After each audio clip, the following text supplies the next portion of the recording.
বিসমিল্লাহির রহমানির রহিম। আসসালামু আলাইকুম। কেমন আছেন সুপ্রিয় ভিউয়ার্স? আশা করছি সবাই খুব বেশি ভালো আছেন, আর আমি আলহামদুলিল্লাহ আপনাদের দোয়ায় ভালো আছি। তো প্রতিদিনের মতন আজকে একটা ভিডিও নিয়ে চলে আসলাম। অবশ্যই আপনার কাছে ভালো লাগবো, যদি ভালো লাগে না দেখতে থাকো, দেখতে দেখতে হয়তো ভালো লাগতো পারে। তো এদিকে ভিউয়ার্স, আমি লাই শাকটা গার্ডেন থেকে তুলে নিয়েছি, নিয়ে দই ক্লিন করে নিয়েছি। আর এদিকে কটফিশ দিয়ে আমি একটা টক রান্না করবো টমেটো দিয়ে, আর পটল দিয়া আইসিং করা পটল দিয়ে আমি চিংড়ি দিয়ে রান্না করবো, লাই দিয়েও চিংড়ি দিয়ে রান্না করবো। আপনার সাথে একটু শেয়ার করে নিলাম, অবশ্যই আপনার কাছে ভালো লাগবে। আর যারা দেখান তো অবশ্যই আমার ভিডিওটা দেখা প্লিজ আমার চ্যানেলটার পাশে থাকবা। আর যারা লাইক কমেন্ট সাবস্ক্রাইব করে আমার পাশে আছেন, আপনারা সবাই অসংখ্য অসংখ্য ধন্যবাদ। আর আমার মন্থনে রইল অনেক অনেক দোয়া আপনাদের প্রতি। ঠিক আছে ভিউয়ার্স, আপনারা আমি রান্নাটা বসাইয়ে দিই, আপনারা আমার পাশে থাকা দেখতে থাকা, দেখতে দেখতে হয়তো ভালো লাগবো। আর আমি কিন্তু এভরিডে ভিডিও ছাড়তাম, এখন আর টাইমে খাবার করতাম পারি না, লাগে এভরিডে ভিডিও আর ছাড়ি না। সময় টাইম পাইমু তখন সময় ছাড়মু, কারণ গার্ডেন নিয়ে সবটা নিয়ে ব্যস্ত আছি।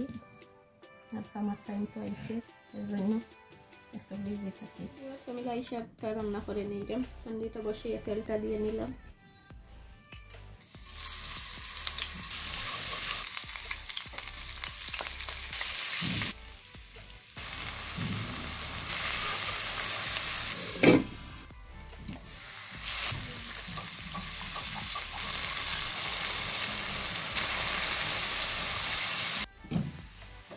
এদিকে ভিউয়ার্স, আমি রসুন বাটা দিয়ে রসুনটারে কিছু সময় ব্রাউন কালার করে ভেজে নিছি, দিয়ে পেঁয়াজ বাটাটা দিয়ে নিলাম, দিয়ে আবারও কিছু সময় ভেজে অল্প পানি দিয়ে গুঁড়া মশলাটা অ্যাড করে নিলাম। ধনিয়া পাউডার, হলদি পাউডার, জিরা পাউডার, লাল মরিচের পাউডার। মশলাটারে কিছু সময় কষিয়ে নিয়ে দিয়ে নিলাম এইসা।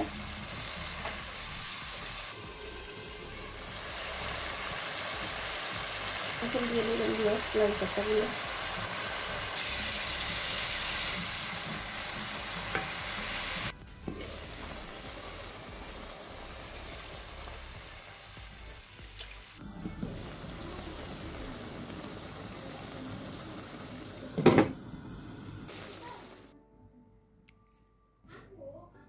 এদিকে ভিউয়ার্স, আমি অন্য একটিতে গরু মাঝে তুলে নিছি। এখন আমি পটলের হাঁড়িটা বসাইয়া দেই।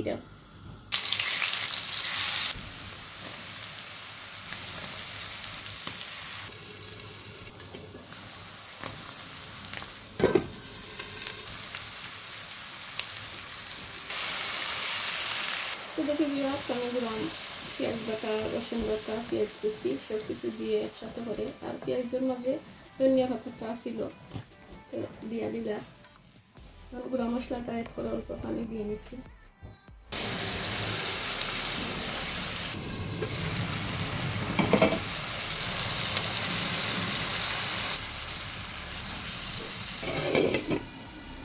এদিকে ভিউয়ার্স, আমি টকটা রান্না করে নিলাম, একটা হাঁড়ি বসিয়ে দিছি।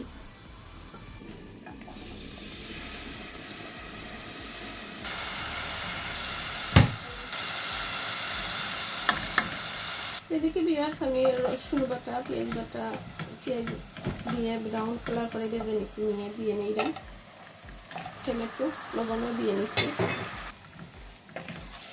আর টকটা হওয়ার জন্য আমি দিয়ে নিলাম আমল হলুদটা, কারণ এই টমেটোর মাঝে টকটা একদম কম, সেই টমেটোর মাঝে টকটা আছে।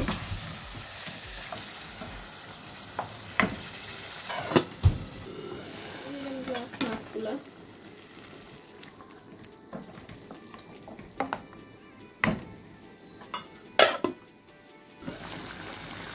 দিয়ে নিলাম ঝুলটা, আর অল্প ঝুলটা দিয়ে নিব।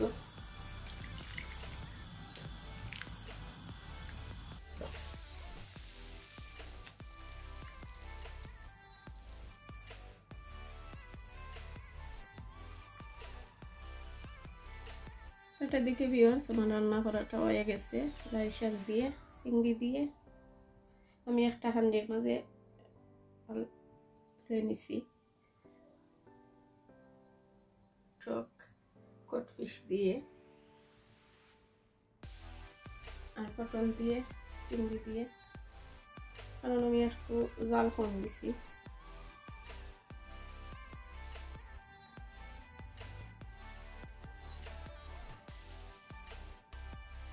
ঠিক আছে ভিউয়ার্স, সবাই ভালো থাকবা, আমাদের জন্য দোয়া করবা, আপনাদের প্রতি রইল অনেক অনেক দোয়া।